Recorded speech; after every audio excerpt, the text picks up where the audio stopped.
Hello. Hey, Pablo. Hi. Thank you for having me over. Thank you for being here.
My name is Pablo Matute. I'm an artist based in Miami, Florida.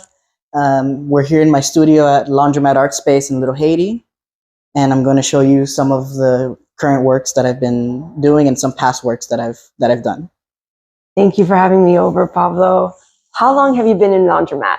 I'm going to celebrate almost 1 year now. In May, I'm going to celebrate 1 year in Laundromat. You've been a year. Yes. Feels like 5 years. Feels like 5 years. It feels like 5 years. We've done so much already. Because you've been super busy. Yeah. How does it feel to be a Laundromat resident? It feels so great. The community here is so welcoming. Everybody's so friendly. Not only do you get like a bunch of amazing artists coming from a lot of different disciplines and different backgrounds, but everybody's so nice to each other and supportive. And that's something that I really like in like a residency and in the community of artists, you know. Just that support, I think, for me is very important. Did you know that you always wanted to be an artist? It's cliche to say that I've always been an artist since I was like a little kid, but I have. Really? I can't remember a time where I haven't drawn or painted.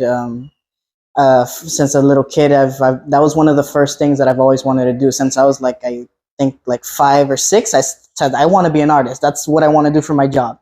And then as like life went on, I got into different things, but I've always had that skill in my back pocket of like I can draw, or like whenever we had class projects, I would be the one to do the drawing portion of it and stuff. And then I rekindled that passion when I started to go to community college in Broward, in South Broward. Yeah.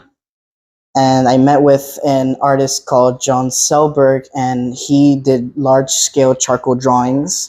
And they were a way of looking at the medium that was like totally different from what I had seen previously. That was mainly like portraiture, like still lives and stuff that I didn't really find all that interesting at the moment. I was more into like comics and anime and illustration work. And what he was doing kind of like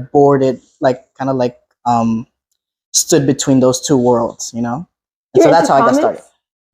You're into comics? That's how at first I wanted to be a comic book artist. When I got back into art, because I thought that was the only like path I can take. It was either like being an illustrator, comic book artist, or go into animation. I thought those were my only two options. Right. And I didn't have the patience to like work in animation. So I was like, okay, I'll just draw the things that I've already been drawing in my sketchbook, like Hulk, Iron Man, and all these other characters. But it was when I got introduced to John that I saw that, oh, there's a possibility for the type of work that I like to do to be in this world of visual arts, fine arts. So what's a typical day look like for you in the studio? Because it's a lot of you, and usually it's busy. Is there a time of day that you prefer to come in and work? Well, I usually come in after my day job. I'm a preschool art teacher in a private school in Brickell. You are? Yeah. So I teach little babies from like 3-month-old to like 4 to 5-year-olds. Okay, you have to tell me about that. What's that experience like? It's crazy. I love it. Those kids are amazing. They give me so much energy. They give me a lot of energy, and they take away a lot of energy too, because dealing with like toddlers and little kids all day can be draining, but I still find time and energy to come back to the studio after work. So I usually work there from 7 in the morning. I arrive there at school and I get out usually 4:30 or 4. Yeah. And then I come here to the studio and I, with whatever little energy I have left, I try to make work and I organize my days prior, just so that when I come in, I'm not kind of like figuring out, okay, what am I going to do? I already kind of have an idea of what I need to do, whether it's sketching, um, putting tape on a drawing or sanding. It's like whatever. I try to have everything organized ahead of time. Is there like a little ritual? Do you like to listen to music or listen to podcasts? I love listening to music, but I feel like a ritual for me is like waiting at least 30 minutes before I actually start doing something. Right. I would like come in and I'll just scroll on Instagram for 30 like minutes. In a way to decompress. To like decompress, because I usually come from work and then I'm like, so I'll be on my phone for a bit. But I like listening to a lot of instrumental music, sometimes like brown noise with like my headphones in. Yeah. Just so I can have sound, but not necessarily have like lyrics in the background. Just so I can like be listening to something. Because I feel like sometimes if I'm drawing and I'll have lyrics, or it'll kind of like distract me a bit if I'm like making a sketch or something. Right. But if I'm like kind of like just flowing, then I'll listen to like whatever music, rap, rock. Who's your favorite rapper? Kendrick Lamar. Yes. I love Kendrick Lamar. I got introduced to him when I was in high school by a friend of mine named Kamal Porter. Yes. He's currently a rapper right now in Miami. And he introduced me to Pimp a Butterfly, and I was like obsessed ever since then. I love rap. It's amazing. So can you show me a tour the studio? Yeah, so this is my studio right now. I share my space with another artist named Michelle Rusnick. So we have this space here in one of the first studios here at Laundromat. And it's a pretty big space. It's pretty big. And you have sunlight. No, that's what I love. I love that natural light. In the beginning, I wanted to like see if we can like maybe kind of like chop this in half just to expose more of the windows. More of the window. But then I realized how hot it gets here. Yeah. So I was like, okay, maybe these were here for a reason. Well, your ceilings are high too. Yeah, we have high ceilings, and it's a lot bigger than the studio that I had prior, which is great because now I get to work larger. I get to work on multiple pieces at the same time, which is something that I really love doing. I don't like focusing on one thing for such a long time because I'll get bored of it. So I'll have like 2 or 3 pieces up on the wall, and then I'll kind of like bounce around, you know.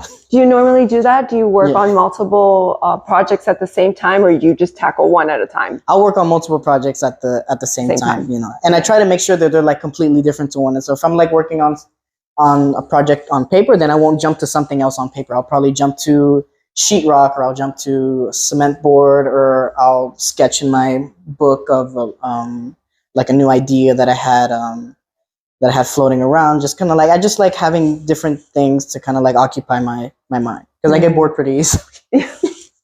I remember the drawing you did for Magic City. Absolutely stunning. And you did that specifically for the space. Yeah, so that show came about around the same time that I was having a solo exhibition at the NSU gallery, Gallery 217. And they had all of the work that I had done, and literally all the work that was in the studio was there in that show. So I had nothing to show. And then Ron offered me the opportunity to show with him and to show with the Raw Museum. And I obviously was not going to say no. I was going to be like, okay, sure. Then I'll figure it out later. Yeah. So when he proposed to me the idea of doing a site-specific drawing there, I was like, I was super excited already. So that's how that idea sort of came about. And do you like to work large? Yes. You do? I love working large. I'm like, as soon as I finish these pieces here, you're going to go back. I'm going to take everything down and I'm going to start working on large pieces, because I'm like getting itchy just to like start working large again. Just because the material, the way it comes, they usually come in giant like 4 feet by 8 feet sheets. And so to like not want to do a big drawing is like impossible for me. Yeah. I have to congratulate you because you're doing a collaboration with Crated. Tell us about that, because that's a wonderful thing. No, it's been amazing working with them. They approached me during Miami Art Week, so during that time in November, December, and they came in and they were loving the work that I was doing with sheetrock, and they loved the theme and the concept behind it, and so we started to talk a lot through email and through DM, and then we started to develop this idea of like, oh, like we already finished with this artist here, like would you like to be our next artist? And I'm like, yeah, I would love to. It'd be super cool, because I already had this plan of doing this series of smaller works, so I was like, this came at like a perfect time. And it's relatively new. Mm-hmm. So the concept is that you drop a series mm-hmm. that's for them specifically, and people mm-hmm. are able to look at it and purchase it if they want to, right? Yeah, they're able to look at the work and purchase it. And we actually have an event going on today where people can actually come in person and see the work and meet me and talk to me a little bit and get to know what my process is and how what the surface is, and a lot of the what went into making the series. What's the title of the series? Impressions. Mm-hmm.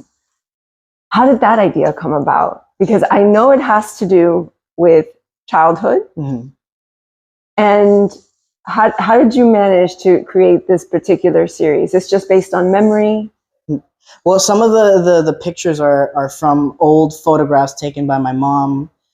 Just to give people context, this series is based on childhood moments working with my parents in apartment buildings. Both of my parents are independent contractors, and they worked for years just by themselves. My mom and my dad. My mom, alongside my dad, like breaking down walls and like carrying cement, doing this very labor-intensive work. Yeah. And my brother and I, just alongside them, whenever they needed a hand, or if my grandma couldn't watch us, or if they couldn't find somebody to watch us, we would go with them, and we would have our little like baseball cap and our work shorts and our shirt that said like my dad's company logo on it, and we would just be there to kind of help in any way that we could. So I've been doing that since as long as I can remember. It's been such a big part of my life that when I was trying to figure out what I wanted to do for this next series of work, I thought a lot about memory and childhood and what is a big part of what makes who I am. And it was this, working with my father and learning how to be resilient, resourceful, and to not give up. That's where I basically learned who I am, you know. In this part of the series? Mm-hmm. Yes. Yeah, so in this series, it's basically on moments that have kind of just left a long-lasting impression on me.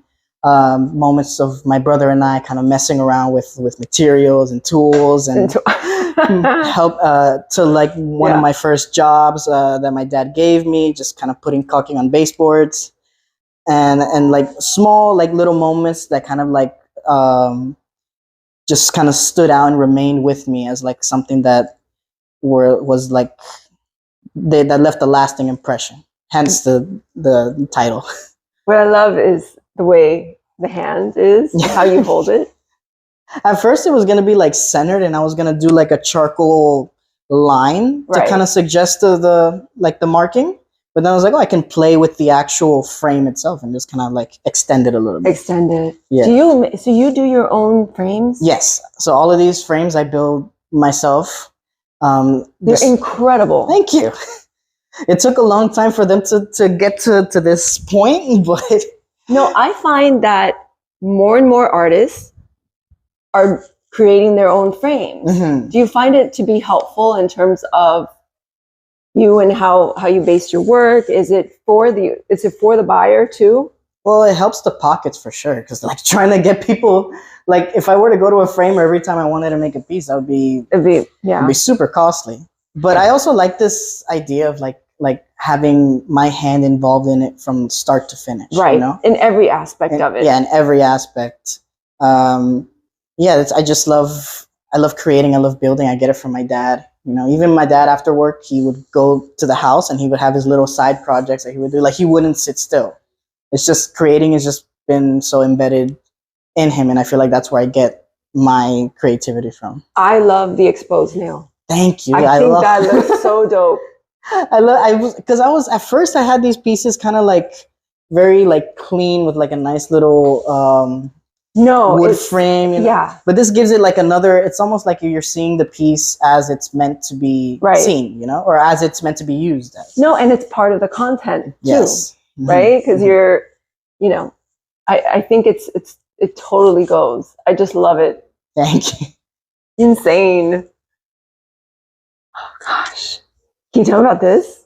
Oh, so this is a study that I did for a bigger piece, this piece actually. So this study I just call it funda de basura, which is like garbage bags. So the idea behind it was that whenever we would have like a demolition job or we had to throw out trash, we would have these giant black trash bags that would just be filled with like tiles and cement, sheetrock, and that would just be in the back of the van with all of those materials just kind of squished together. So this was a study of a bigger piece, of that piece where it kind of like looks like the van's window, almost like the back window. So it's like kind of like in your face, almost like pressed up against you. I remember this too. Yeah, this was one of the pieces that was in the show that I did at NSU. Yeah, this is when I was... Do you draw on the actual wood? Yeah. How is that as a canvas? It's different than paper. I've had to adjust with each surface that I explore. Right. But I've just managed to come out really great. I feel like the surface that's come like the closest to paper was like sheetrock. Just because the surface feels sort of like paper-like. It has a tooth to it. Yeah. Whereas like the wood or the cement board is a lot more smoother, and it's different. I've had to adjust, but it's worked out. Yeah. Is this part of the workstation here? Yes, I have a little library and some of my tools. I have plaster just in case to like patch up any holes and stuff, because sometimes it can look like bullet holes in these walls. So just to make things look nice, you know. I love it. I like looking at the actual, tools and of what artists use. I think it's just wonderful. Do you have a favorite book? I'm currently reading this book right now. It was recommended by a friend of mine.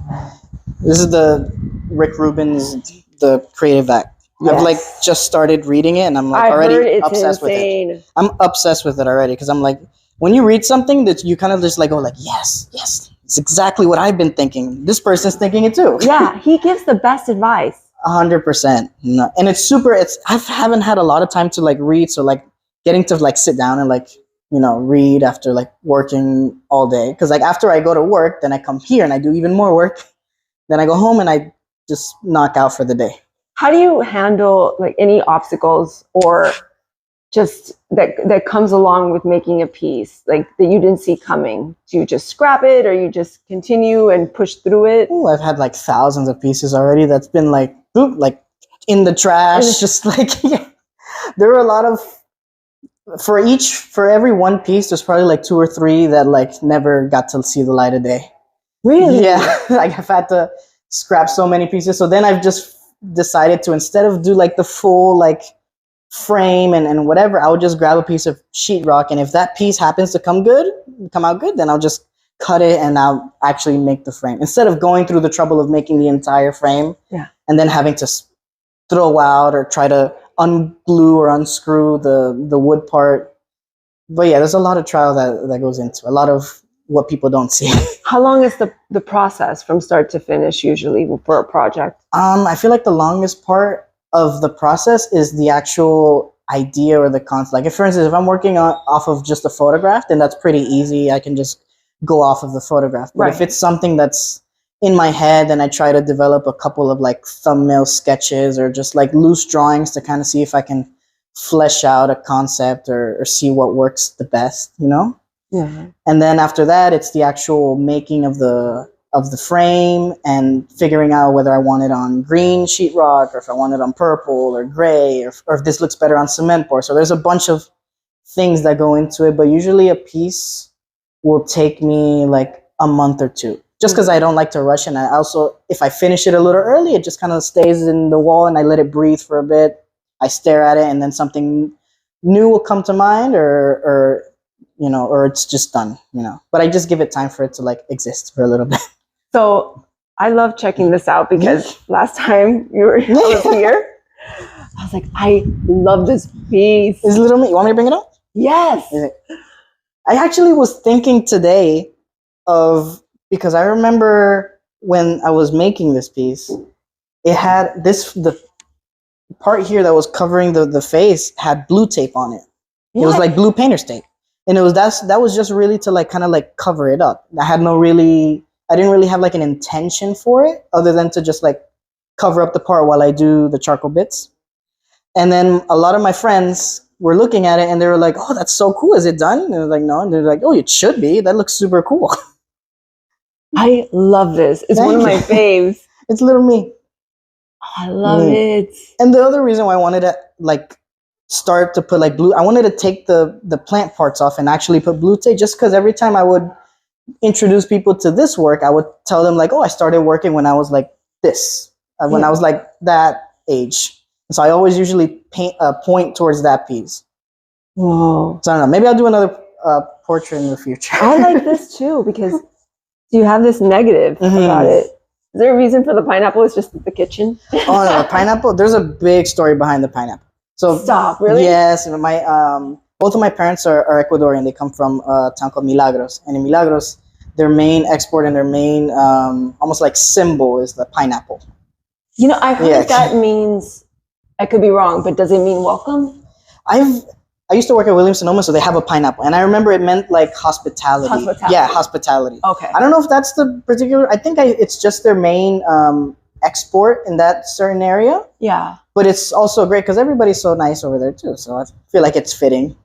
Oh. But like growing up, I've always seen these pineapples just like all over the house, like pineapple placemats, coasters, and little sculptures and stuff. And I would just in my head like my parents they really like pineapples. Yeah. And I see the cafetera. Yeah, but then hearing the story about it and then actually going there and seeing their hometown, you kind of understand it. And it's a way of like trying to still keep a part of who they were, you know, before they came and immigrated to the United States.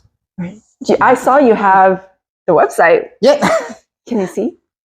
Let me see. My computer is weird. It like whenever like I don't touch it, it just does this. It takes a while for it to like. But I think I need to invest in a new computer. It comes up. It comes up. Yeah, it's just shy right now. It's a bit shy. Aren't we all? Yeah, this is perfect for like if I'm like with my boss and I'm trying to show her something. I'm like, hold on, give me a second, please. You're in a meeting and you're like, okay, guys, sorry, I don't mean to drag on this interview. Well, how do you guys share your space? Because do you normally come here and work together or no? Well, our hours are a bit different just because she just recently had a baby, little Sienna. She's just turned 1. She did. Oh, congratulations. Yeah, so our hours have been a little bit different. Her hours are more around Sienna, and then my hours are more around my job and that. So, but we sometimes run into each other, and it's great because we get to like chat and catch up. Yeah, because she used to be my old studio mate in Broward. So we both moved in at the same time. Are you serious? Yep. So you guys were already roomies? We were already roomies, sort of, yeah. So my studio was, I remember, at the end of the hallway in our studio in Broward, Zero Empty Spaces. And then she was like literally 10 feet away from me. Oh, okay. So we yeah. That's better. It's like knowing the person, like knowing your partner. Yeah, no, it's great. And she's amazing. She's super great. We're very supportive of each other's work. And it's really cool seeing us evolve, you know. Mm. Not just in our work, but like as people too. We get like whenever we get updates on our lives, it's really cool to be like, man, like I remember when you were pregnant with Sienna and I was helping you like stretch frames and stuff. And now she's over here like walking around the studio. It's crazy. This is incredible. Yeah. We're going to insert this because... Yeah, this is the Created's website. So we have a bunch of new pieces up. We included 3 more pieces because we sold 2. You did works already? Actually. Yeah, we sold 2 works. That's quick. We sold these 2 right here. We sold this piece is called Recuerdos, and then this one's called Marcando. I love the hand. Yeah, that one's insane. I was happy that we sold it, but at the same time, I was like, no, one of us keep it. Well, you could always make another one. Like, I think it's wonderful. It's going to a home that someone that really, really loves it. Yeah. You remember I had 2 hands here? Yes. The last time. My mom and that. That's currently right now at Mahara's back room space. So those are occupying that space for now. But I remember I had somebody from, I don't want to name drop, but it was somebody from New York. It was a curator. She wanted to buy the pieces. And I told her no. What? Because I know. I'll tell you afterwards and you're going to probably like hit me with the tripod. Oh my God. But But like I had the idea of just being it for my mom, because it was my mom and my dad. The hands were of my parents. Oh, okay. Well, you're giving me a meaningful explanation for this. So like I was like, okay, it would be nice to show them, but like I want this to be for them, and you know. So I told that person no, and then afterwards I told my mom, thinking that she was gonna be like, oh, thank you. She was like no, like why didn't you sell it? Why didn't you sell it? And she was like, I want money. Like, I want this new Chanel. Like, I want all of these things. Give me money. You can make another hand. I already know my hands are beautiful, she said. She's amazing. No, my mom's amazing. She's Wonder Woman. The coolest. I call her even in my phone contact. She's Wonder Woman. I've always called her that since like I was like little. Just because she would do things that were like what the hell? Like I'm not used to seeing like a mom do that. Like carrying cement and like doing this super like very heavy type of work. Well, what did your parents say when you told them, I'm going to be an artist? Were they all supportive from the beginning, or was it a little like, what are you doing? I feel like they were very supportive just because they knew the type of work ethic that I had. Yeah. And I feel like me giving them an idea of, I gave them like straight away, like, oh, I want to become a comic book artist and illustrator. I'm going to apply to this company at first. And then I gave them sort of like the blueprints of what I wanted to do. And so once I gave them sort of that idea, they kind of were like on board with it. You know, just as long as like you really show me like you mean it and like you work hard. You work and yeah, and that's where I got my work ethic. Working for my parents gave me like a work ethic that my dad's work ethic is like ridiculously like he's insane sometimes, but he's such a hard worker that I try to always be at least 5% of what he is. And if I can be that, then I know that I'll do fine. How important do you think is for artists to collaborate? Because this is an amazing partnership with Created. Do you love doing that and having different input and working with different people? Yeah, I love the idea of collaborating is great, you know, especially with them. I feel like we've communicated so well with each other of like where we wanted this particular series of works to go. And there's been nice, like constructive criticism, you know, and from both parts. And so I feel like our main goal was to come out with the best possible collection that we could, you know, and that's what we did, or that's what I feel we did. Yeah. You know, so, but it's great. We've had constant communication, which is something you want from a collaborator, you know. Right. So what's next? Do you have a future project in mind? Any little goals that you're working on?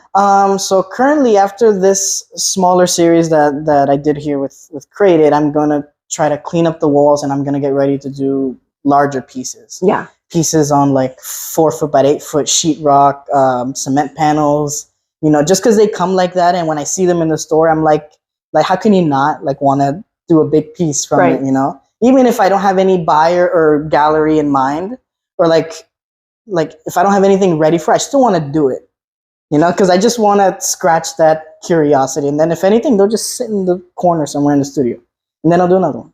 I love it. I have to ask you, so what's your advice for young artists, for students, let's say? Is there something that you wish you were told when you were starting out? Anything? Well, funny enough, I just had a friend of mine come in here, and he's an aspiring artist. He's still in school, and we talked about a lot of that. And what I basically said was like, you got to always remember to make sure that that the art always comes first, that you're always thinking about ways to do something new and to explore different ideas, and never make it about fame or popularity, because you can easily corrupt your creativity that way. Just always make it about the work, have fun, and you know, I feel like there's something for everybody, and there's a place for everybody, regardless of like whether you do realism or you do conceptual work or whatever. There's a place for everybody. So just trust in your work, trust in what you do and what your work is about, and you'll be fine. So Rick Rubin said something interesting about ignore the audience. Do you believe that? Do you think there's a truth to that? I mean, I always try to ignore the audience. I mean, I love the audience, but at the end of the day, I'm making work for me. This is about me. These are moments that are from my life that I'm trying to kind of understand better through drawing. So I'm happy that a lot of people connect with it, but more importantly, I always try to make the work for me, for my own understanding. Right. Well, I love it. Thank you so much, Pablo. You're very busy. You have an amazing schedule today. So thank you for squeezing me in. I had a great time. I'm going to leave Pablo's information down in the description, along with the information for Created and the Drop, the series that he did especially for them. It's absolutely wonderful. Please check it out. Thank you so much. No, thank you guys. I hope you enjoyed. Bye.